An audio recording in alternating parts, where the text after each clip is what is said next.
Halo semuanya.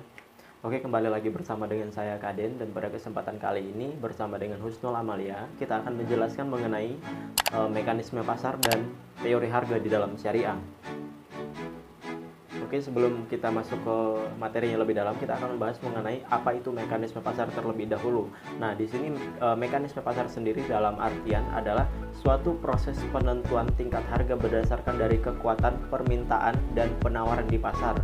Nah, dengan kata lainnya atau dalam arti lain, yaitu mekanisme pasar adalah kecenderungan di dalam proses atau dalam pasar bebas untuk terjadinya atau terwujudnya perubahan dari harga hingga pasar menjadi seimbang begitu. Jadi antara permintaan dan penawaran itu harus seimbang dalam penentuan harga di dalam pasar.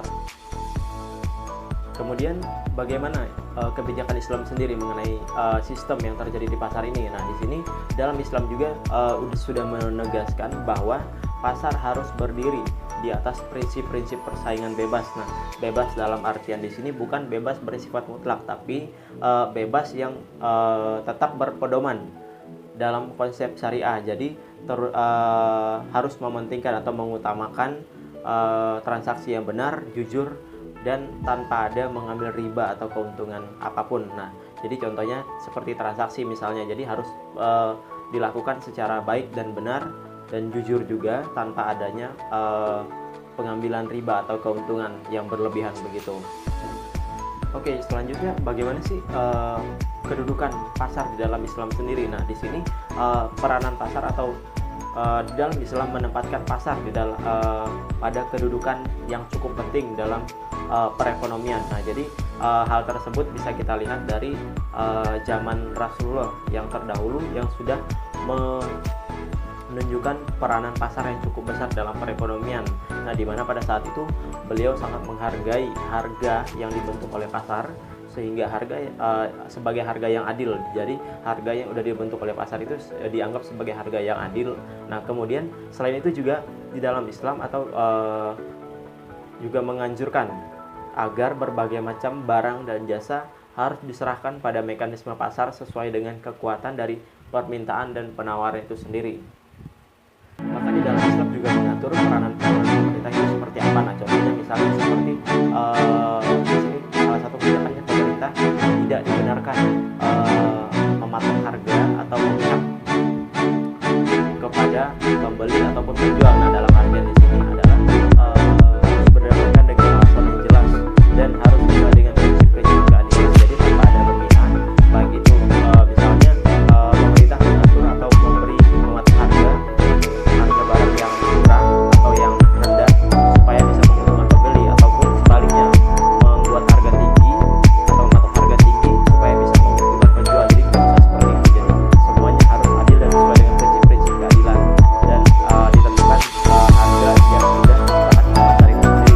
Nah, selain itu juga kebijakan-kebijakan yang diambil oleh pemerintah juga harus mengutamakan kesejahteraan baik itu bagi pembeli, baik itu bagi penjual ataupun yang lainnya. Jadi harus menguntungkan semua pihak begitu.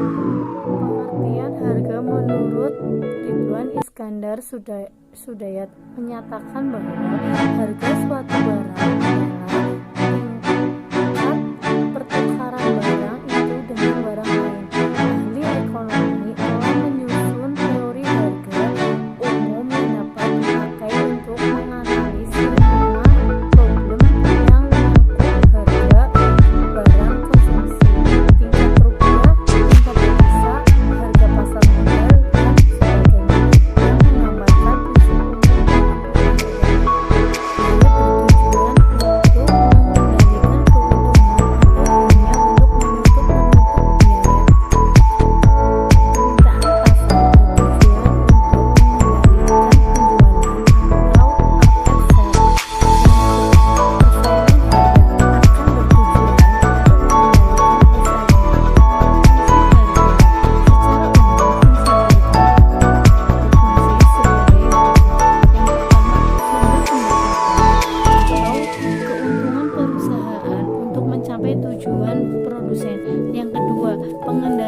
mengendali tingkat permintaan dan penawaran. Yang ketiga, mempengaruhi program pemasaran dan fungsi bisnis.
faktor internal dan eksternal. Faktor internal meliputi yang pertama tujuan pemasaran, contohnya biaya, penguasaan pasar, dan usaha. Yang kedua strategi marketing mix, contohnya ospek harga dan non harga. Yang ketiga organisasi, contohnya struktur skala dan tipe. Sedangkan faktor eksternal meliputi yang pertama elastisitas permintaan dan kondisi persaingan pusat. Yang kedua harga pesaing dan reaksi pesaing terhadap perubahan harga.